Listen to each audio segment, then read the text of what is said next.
نحمده ونستعينه ونستغفره ونؤمن به ونتوكل عليه ونعوذ بالله من شرور أنفسنا ومن سيئات أعمالنا من يهده الله فلا مضل له ومن يضلله فلا هادي له ونشهد أن لا إله إلا الله وحده لا شريك له ونشهد أن سيدنا ومولانا محمدا عبده ورسوله صلى الله تعالى عليه وعلى آله وصحبه وبارك وسلم تسليما كثيرا كثيرا أما بعد فأعوذ بالله من الشيطان الرجيم بسم الله الرحمن الرحيم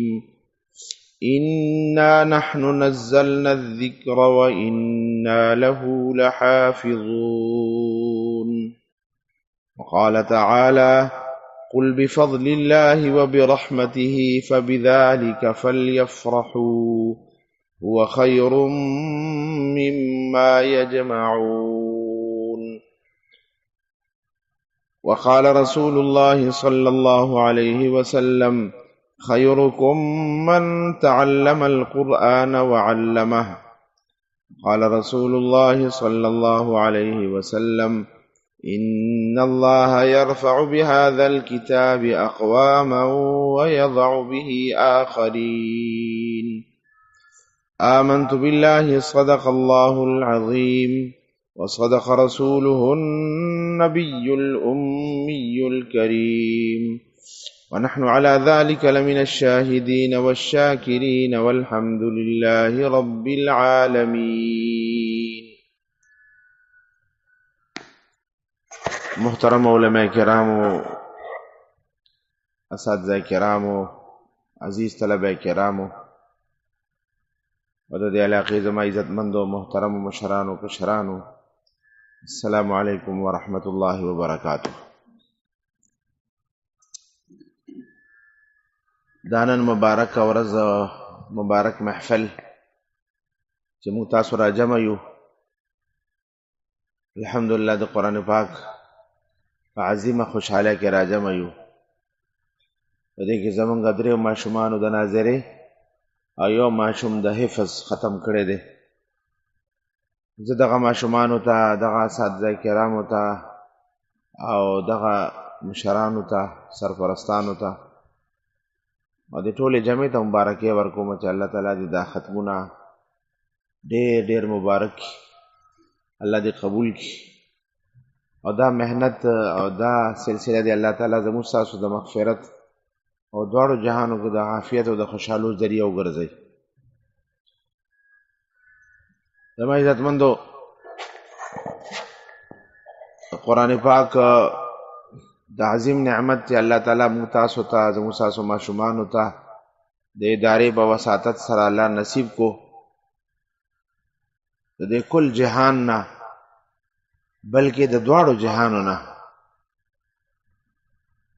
کل جهان نه، د انوار او سپوږمۍ نه، د عرش او کرسی نه، د دواړو جهانو نه، د جنتونو نه او د جنت د نعمتونو نه هم اعلی او عظیم نعمت دی. او دا صرف د خلی خبره نه ده، دا حقیقت دی. د جنت عظیم نعمتونه د دې د برکت دي. د جنت عظیم نعمتونه الله دې نصیب کړي، الله زموږ سره دنیا آخرت نعمتونه نصیب کړي. د آخرت عظیم نعمتونه هم د قرآن برکت دي، د قرآن د خاطر دي، د قرآن په وسیله دي. نو دا خبره بالکل په ځای ده چې د قرآن د پاک د عظیم نعمت د دواړو جهانونو اوچت دی. اول بنی د الله صفت دی، د الله کلام دی، او د الله تعالی د صفات او د کمالات او انتها نشته دی. الله تعالی دې متاسو ته په دې حقیقتونو باندې یقین را نصیب کړي. په دې نسبت سره دغه ماشومان چې چا ختمونه دي به طور خاص د ډېر عظیمې خوشحاله او د مبارکباده مستحق دي او دا ورسره ټول چې لګیا دي الله تعالی دې ته هم داسې خوشحاله دا ورځ نصیب کړي او د والدینو دپاره او د علاقې وطن دپاره د الله جل شانو د ملت د الله جل شانو دا سعادتونه برکتونه نصیب کړي. دا اولنې آیات ما تلاوت کو الله تعالی فرمایي چې مونږ دا قرآن پاک نازل کړی دی دا نصیحت مونږ نازل کړی دی او د دې محافظین هم مونږ یو.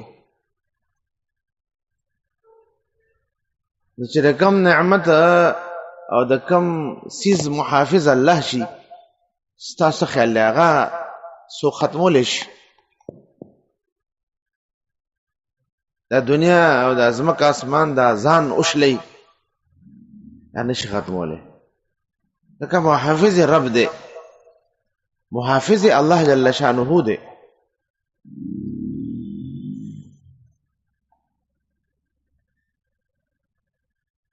بېشکه مونږ ډېر کمزور یو عاجز یو رنگ برنگ فتنې رنگ برنگ حالات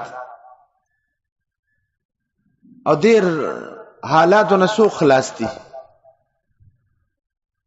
مخ دنیا څوک پیدا دی هغه حالات سره مخامخ دی یخنی او ګرمي او بیماری او صحت او غم او خوشحالي الله دې غمون نو ساتي دا د دیني مزاج دی. دا کېدی نشي چې د دنیا کې هم چاته خوشحالي نصیب شي او صحت نصیب شي هغه ته غم ونه رسي هغه ته دکو نه رسي هغه د طبیعت خلاف اډو خبرو نشي دا ممکن نه ده.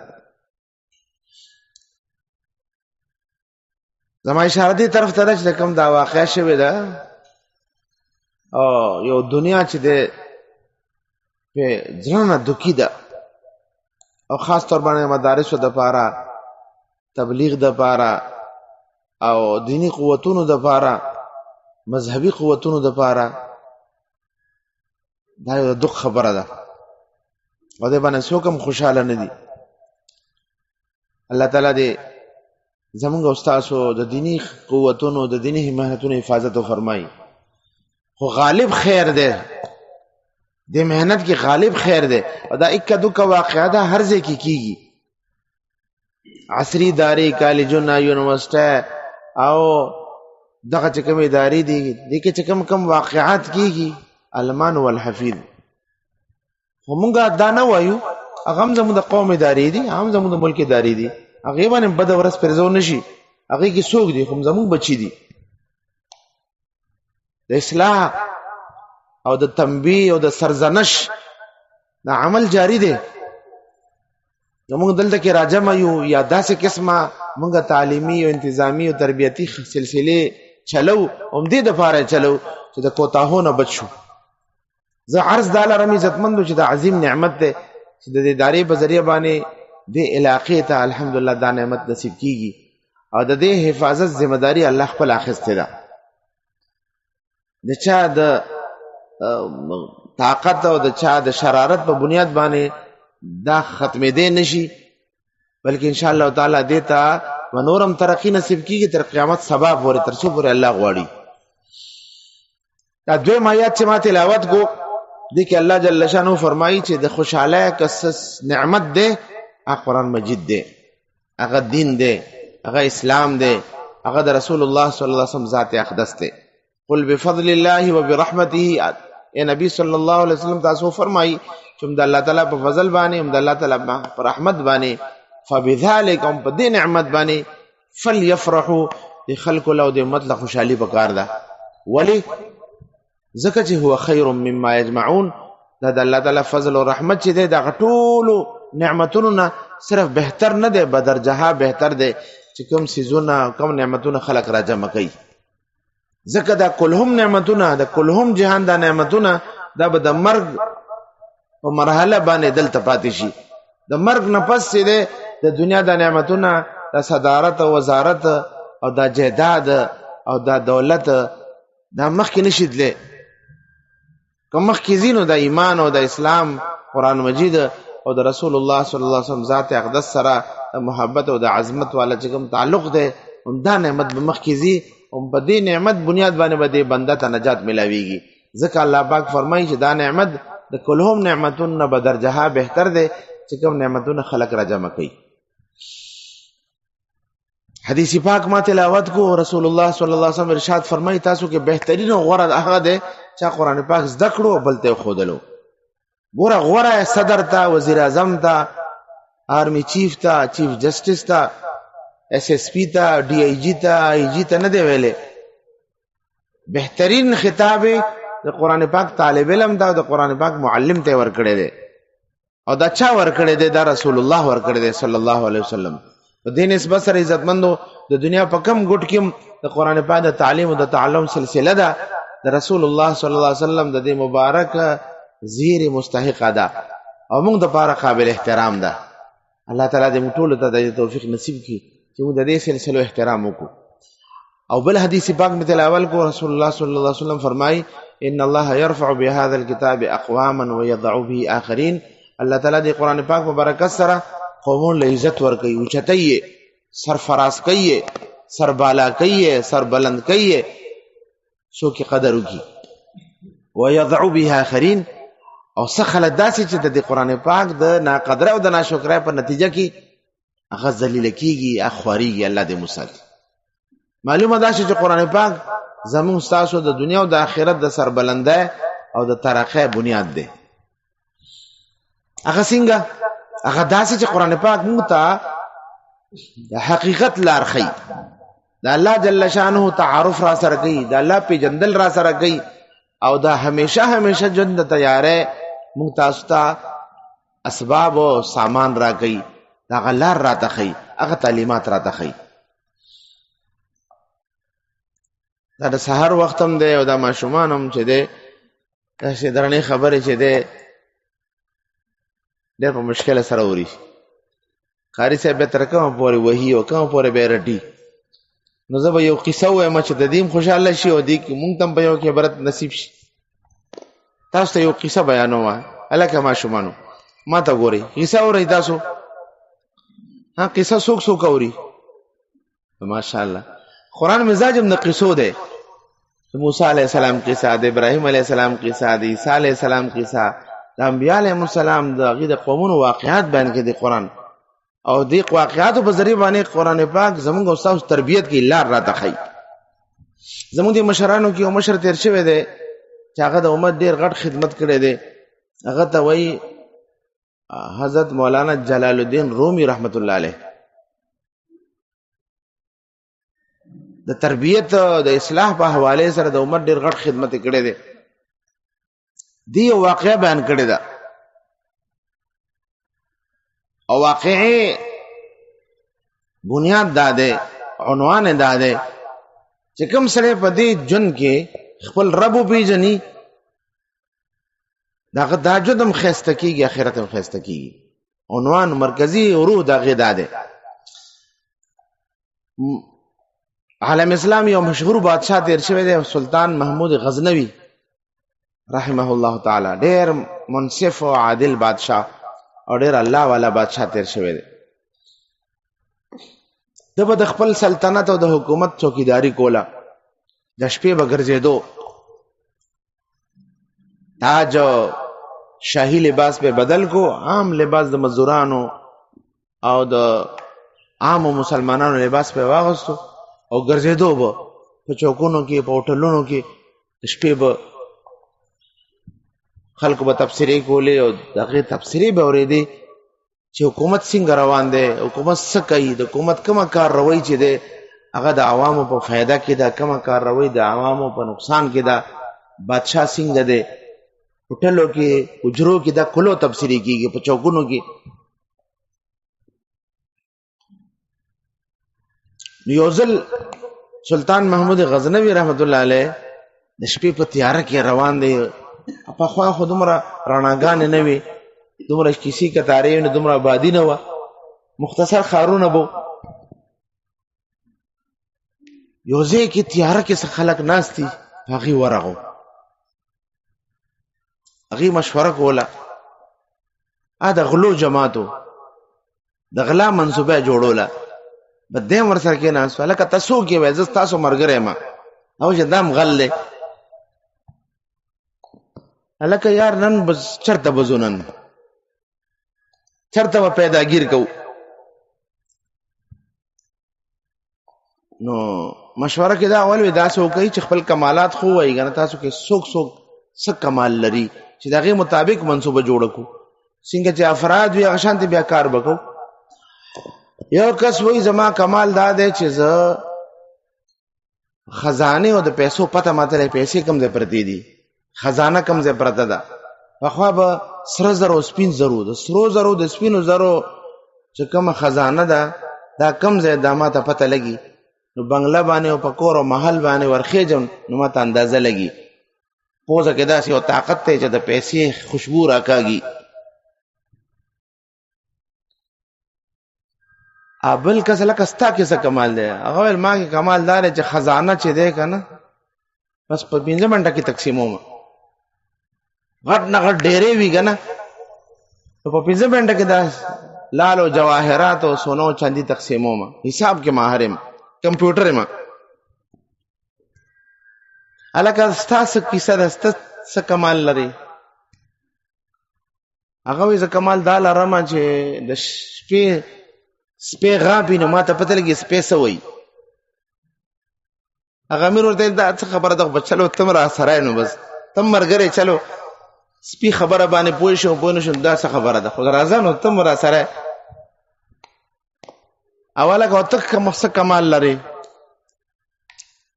هغه ورته وای چې زه د شپې سو کوینم کنه تیار کې نو ورځې پیژنم زما سترګو کې د طاقت ده ها او ته څه کمال لري هغه وی زه غټ نغټ دیوال باندې رسای ورواچو ما زما لاسونو کې داس طاقت دی چې رسای پورا زیته ور رسوم او بیا ختم شمه او لاسونو کې مې داس طاقت دی چې مضبوط نه مضبوط دیوال چې دغه کې سورې کولې شم اوله کستا څه کمال دی هغه ورته وی چې زه د پانسه مجرم چې کله پانسی ګاډ باندې خطلې او زما ګیره خوځي کنه بس هغه بیا پانسه تختې نه را کوزيږي اپانسی کې دی نشي چې کوم د غلو مشر هغه چې تا خو نر بچي ته سم سړې ته خو د سرکاري چې کوم خطرات دی هغه دم مونږ نه لری کا نو داسې کو چې بس نن سم کار کوو بس سم ځای باندې ورزو روزانه غلاګانې یاره کله یخنی او کله ګرمي او کله باران کله جړې داس به یو ځای بسم پنګي دغه کو چې نسلونه به خوري هغه ول مونږ تاسو سره اتفاق دی بس ته اډر غوا ول خو همنه جنن سبب ننم دی بادشاہ باندې ورشو محمود غزنوی باندې ورشو ټول ملک مایت المال ور سره ډک دی بس نسل در نسل بمخري ول ډیره خدا روان شو تلتلر پلار باندې سپی غپل اچھا کوم سره د سپی په جبه پیدا ورته چې الکه دا سپی خو یو کیسه کوي الڅه کیسه کوي سپی دا وایي چې تاسو سره بادشاہ روان دی تاسو سره بادشاہ روان دی انور ورته کله کې نه مړ خدای بنده دی شکل ته وګور بادشاہ بدل کې په محل کې ودی بادشاہ روان دی نو بادشاہ لغل د غلا څه ضرورت دی چې د بادشاہ چپ شات مونږ لاسي حوصله خرابې چې بادشاہ دا سره دی کوئی بس ما یو کمال تاسو ته ویلو کمال مې ته ویلو تاسو خوخه ده څه پروا نشته زه خو تاسو سره سمرګره ما تاسو باندې اعتراض نه کوم خو ما خپل کمال ظاهر کو بادشاہ محل ته چې ورن جوخ شونو چې کم د خزانه چې کم ماستر واغه ته چې لکه خزانه فلان کی طرف ترا محل فلان کی طرف ته بیت المال دی هغه طرف ته راته شو رسای والا رسای ورواچولا او سنامه د خزانه ته ورسېدل کسانه برابر پندونه وتړل شپې تیار ده او پندونه چې د محل نه را بار ک چې کم کمپیوټر هغه ته زرزل شکه شابه زرزه تقسیم کا ناوخته کیږي خزانه تقسیم کوي لکه بس ځي آیا ورته لکه پته خوراکي کنه چې بیا یو بل سره رابطه خو کو دا خو ډېر ښایسته جماعت دی پته مې یو بل نه واخیسته او لاړه سحر دربارو لګېدو او رپورټ راغو چې لکه دا بیګا بیت المال باندې چا اٹیک کړی دی او بیت المال لوټ کړی دی پورې وران شه د بیت المال باندې راغی بادشاه هم نه دی معاف کړی سلطان محمود غزنوي تاج په سر کړی دی او دربار کې ناست دی وزرا او افسران پولیس او فوج سربراهان دربار لګے بادشاہ آرڈر وکړو چې لکه دسته تیاره کړو تلاش کوي روګو ورته برابر کوچ ورسېد غلونو ټوله شپه غلا کړې وه ښه غر کودو او پنډونه تړلی شوي ورسره پراته وو بس رنګ یې هاتې ونیوه او سره د پنډونو یې اتکړی ورته واچولو پنډونه ورسره روچت کړو دربار ته حاضر بادشاہ دی پورا دربار لګېدلی دی هغه زمانه کې به جج قاضي به بادشاہ سره به ناست او دې موقع کې خو بادشاہ خپله ګواه دی چشمدید ګواه دی چنانچه رپورټ پرې شو څنګه چې د عدالت کارروي دا کیسه شوې ده دا کارروي شوې ده دا قسمه جرم دی د هغې دا نوعیت دی خبره درو شو بس تا کره کیسه ده پانسي ګاټ ته خېجوئ ټول غلونه په لین کې ولاړ دي اتکړی ورته اچولې شوي دي او رنګونه یې زیړ دي یو کس چې دی هغه ورکې مطمئن دی چې چا ویلو چې زه د شپې څوک ووینم د ورځې پیژنم دا سړی چې ناست دی خو بېګا مونږ لیدلی دی نو حوصله به ورته ملو شي لکه دا خو زموږ غلونو یو اهم رکن دی خو بل طرف ته تاج ته به یې چې وکته د بادشاه لباس ته به یې چې وکته او عملې ته به یې وکته فوج ته به یې وکته قاضي ته به یې وکته جرم ته به یې وکته نو رنګ به یې زیړ شو چې پته نشته دا څه کیسه ده خو چې شکل ته به یې کته نو اطمینان به و کله به یې رنګ زیړ شو او کله به نارمل شو کله به خوله راغه او کله به خوشحاله شو فیصله وشوه چې پانسي ورکوي دا خو غټ مجرمان دي صرف د یو کور نه دي د پوره ملک مجرمان دي د پوره ملک خزانه لوټ کړې ده دې طرف یو ضرر یاد نشي کېدی بس ټولو باندې خو کیسې خولې را روانې وې چې کم کس شپې د پیژندلو دعوه کړې وه هغه یو درخواست وکړو چې بادشاه سلامت زه یو درخواست لرم ځکه چې د پانسا مجرم نه اخري خواهش تپوس کې احساس ته خواهش دی زما یو خواهش دی درخواست لرم وایه څه درخواست لري او ورته وایي بادشاه سلامت مونږ خپلو مهارتونو د پانسا تختې ته رسولو ته زر ګیره وخوځه وه چې مونږ بچ شو ورنه غرقیږو چې دا ټکې وکړو بادشاه مسکی شو او د وعده مطابق ګیرو وخځول ټول رها شو خزانه چې کومه لوټ کړې وه هغه ته یې واخیسته ټول یې معاف کړه مولانا روم رحمت الله دا قصه بیانوي او دا فرمایي چې ګوره د غلونو کې هر یو غل خپل ځان باندې حجت تمام کو ځان راګیر کو خو هغه سړی بچ شو چې کوم سړی د شپې په تیاره کې بادشاه پیژندلی و هغه سړی صرف خپل ځان بچ نه کو بلکې دا ټول جماعت بچ کو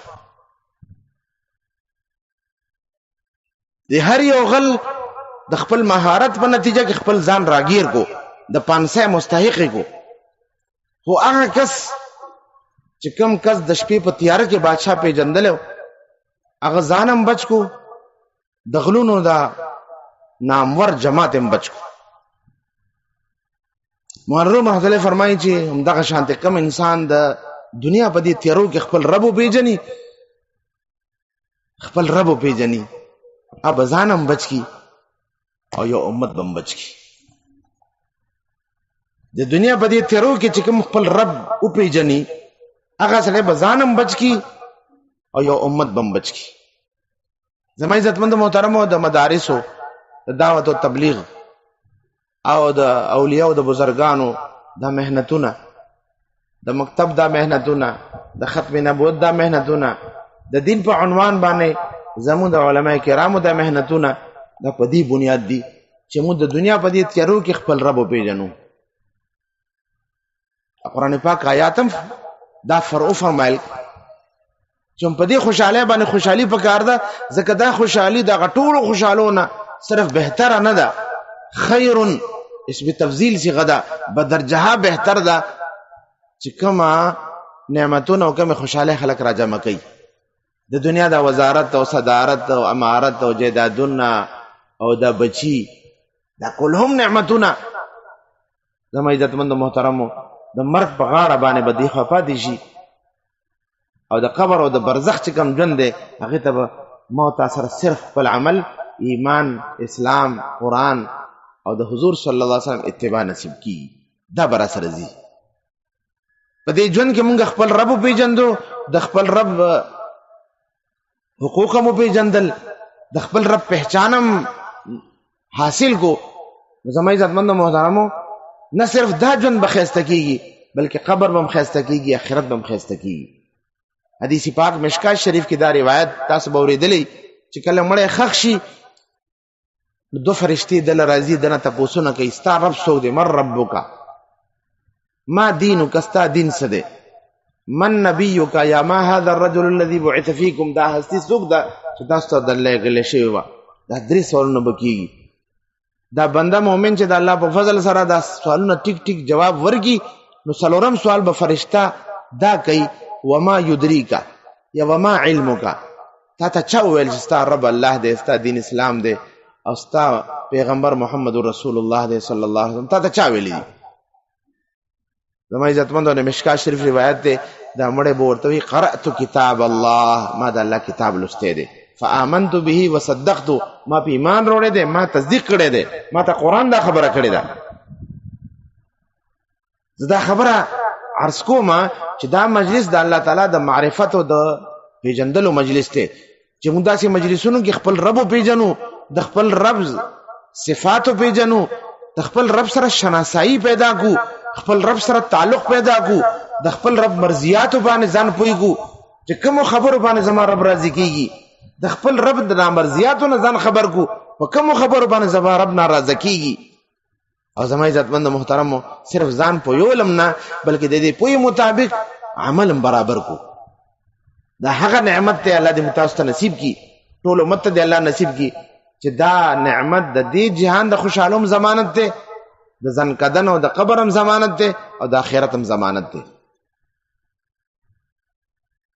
دا عام مجلس نه دی عزتمندو، دا زموږ د دنیا او د آخرت د خوشحالو او د عزتونو د ګټلو مجلس دی او د عزت ټول غټن سودا چې ده د الله د رضا ده، د الله د رضا د ګټلو مجلس دی. الله دې نصیب کی. لہذا دا درخواست ده چې دې مهنت باندې پوره یقین وساتو چې دا د رسول الله صلی الله علیه وسلم مهنت ده، دا د صحابه او د اهل بیت مهنت ده او دا د ټول امت د ائمه او د اولیاء او د علماء مهنت ده. مونږ دې عظیم لخر حصہ یو الحمدلله. دا مدرسه عربیه اظهار القرآن دغه عظیم سلسله یو حصہ ده، الله دې قبول کړي. زمون ټول ادارې ټول مهنتونه دې الله قبول کړي. دې باندې یقین وساتو، دې سره محبت وساتو، دې باندې اعتماد وکړو، دې لپاره دعا وکړو، د خپل وس طاقت مطابق د دې خدمت وکړو، خپل بچی دې ته متوجي کو، خپل ځانونه دې ته متوجي کو او د دې سلسله لپاره دعا وکړو. نمبر 1. نمبر 2 دا چې کوم تعلیمات دلته کیږي الحمدلله هغه سلسلو کې شریک شو او دغه تعلیمات څنګه زموږ بچی زده کوي دا موږ تاسو زده کو. الحمدلله اداره دا الله دې ضرورت د غیبونه پوره کی او زموږ د سترګې د الله د ظاهري او باطنی تعمیرات باندې یخي کی.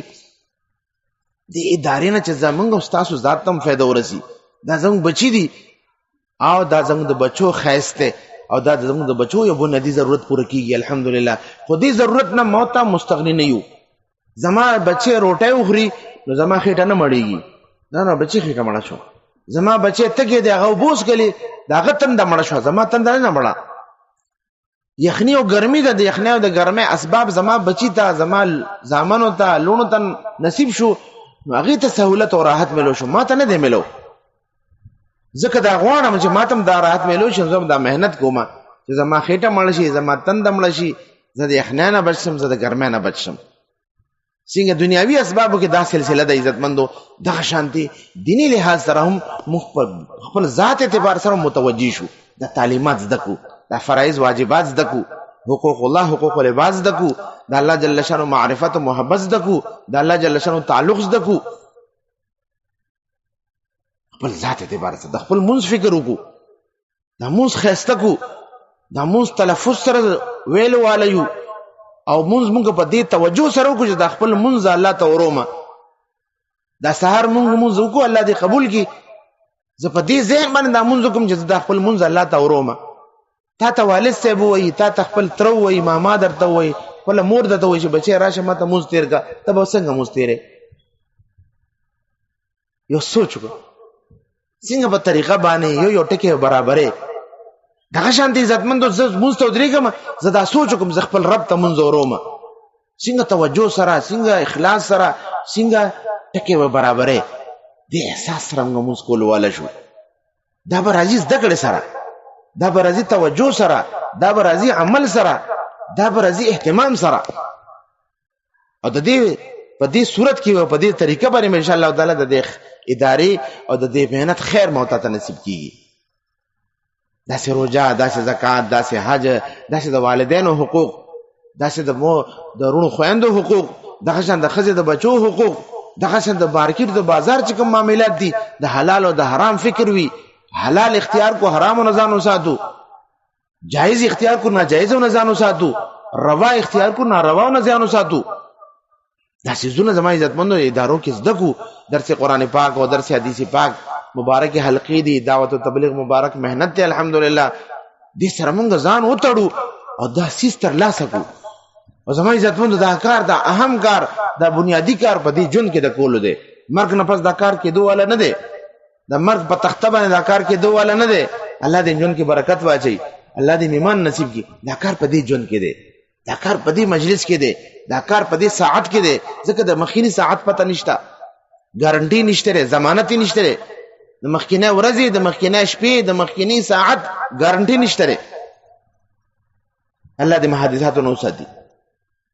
او دغه شان دي عزتمند د ګناه نه ځان وساتو، د ناجایزو نه ځان، د فرایض واجبات د کولو کارونه دي، د نه کولو کارونه هم زده کو او هغې نه ځان وساتو. سترګو حفاظت وکړو. ما ته وګورئ ماشومان، ما د سترګو حفاظت وکړو.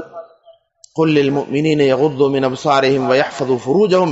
اے نبی صلی الله علیه وسلم مؤمنانو ته فرمایي د سترګو حفاظت وکړي او د خپل شرمګاه د عزت او ناموس حفاظت وکړي. څومره اهم حکم دی. قرآن پاک څومره ټکي په ټکي موږ ته ارشاد فرمایي، هم نارینه ته هم زنانو ته. پردی لور خور ته ونه ګورو، په دفتر کې، په کالج کې، یونیورسټۍ کې، سکول کې، بازار کې، په ایرپورټ باندې، حرم شریف کې، بیت الله شریف کې، مدینه منوره کې، مبارک سفرونو کې، وطن کې، په بار سترګو حفاظت وکړو. سوشل میډیا نه ځان وساتو. سوشل میډیا تاسو یقین وساتئ عزتمندو، سوشل میډیا هغه تباهی، هغه بربادی، هغه نقصانات، هغه خسارې چې زه ویلی نشم. الله دې زموږ ستاسو ټول امت حفاظت وفرمایي. او تاسو هم د دې علاقې اوسېدونکي، تاسو هم د دې پته شته چې دې کې څه دي. هغه تباهي او هغه بربادي چې سړی ویلی نشي. دا ادارې، دا دعوت او تبلیغ کار، دا د اولیاء او د بزرګانو ناسته پاس او دا مبارک مجلسونه، د درس حدیث او درس قرآن پاک مبارک حلقې، قسم پر رب باندې د دې د فتنو نه د حفاظت محفوظ مستند قلاګانې دي.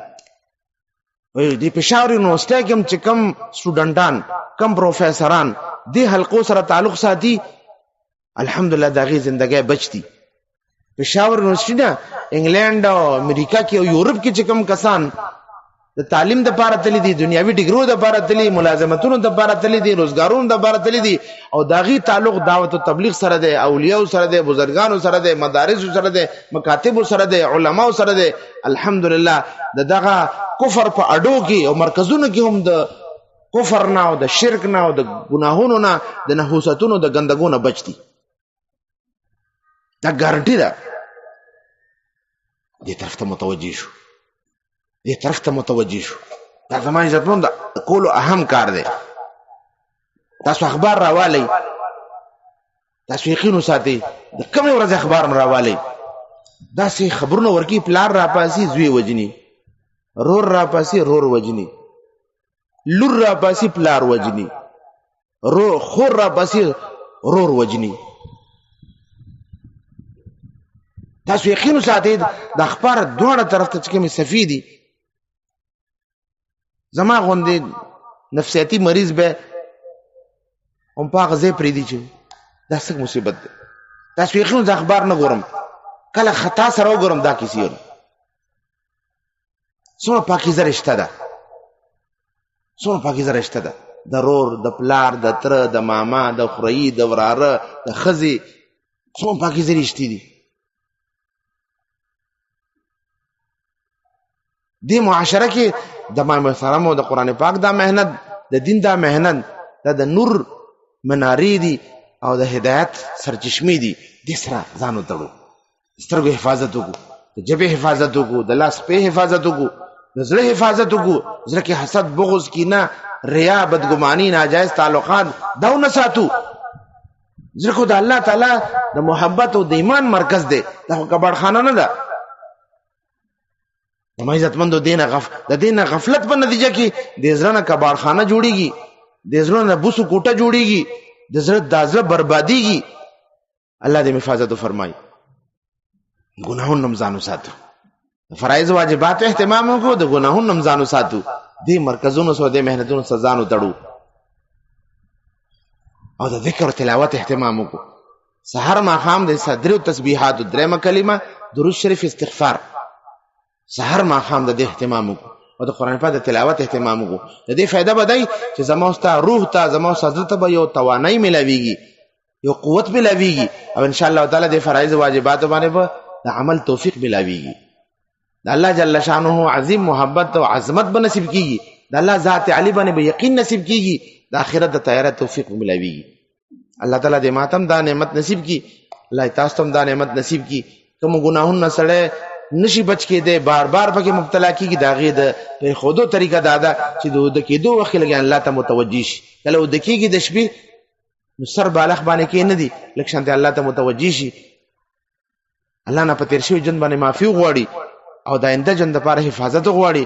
او چې کومه ګناه کې مبتلای الله دې مساتي د هرې ګناه نه، کومه خطا کې مبتلای او پرېږدي خو او اشاره پرېدم خو شرای مې نه پرېږدي، نو الله ته درخواست وکړي چې خدای راته پته راځي ناجایز او ناروا ده، خدای همت راکې نشته ده، خدای همت راکې، حوصله راکې، طاقت راکې، قوت راکې، او خدای پاکه دنیا آخرت کې مې در سویانه وساتي. دا فریاد دی بار بار الله ته. حضرت تھانوی رحمت الله فرمایي روزانه بنیاد باندې دا عمل کوي، ان شاء الله تعالی یقینا د بنده بیړه به الله پار کوي، د ګناهونو د معافی سامان به الله جوړي او د ته الله جل شانه صراط مستقیم باندې استقامت نصیب کوي. الله دې صراط مستقیم باندې استقامت موږ ټول ته نصیب کړي. دا اداره دې الله قبول کړي، دا علاقه دې الله به دې اداره باندې او دې ادارو باندې آباد لري، بلکې دا ملک او دا ملت دې الله به دې آباد لري. الله دې سلسله موږ ټول قدردان کړي، الله دې شکر گزار کړي او الله دې تاسو نه راضي شي. واخر دعوانا ان الحمد لله رب العالمین. دعا کو ها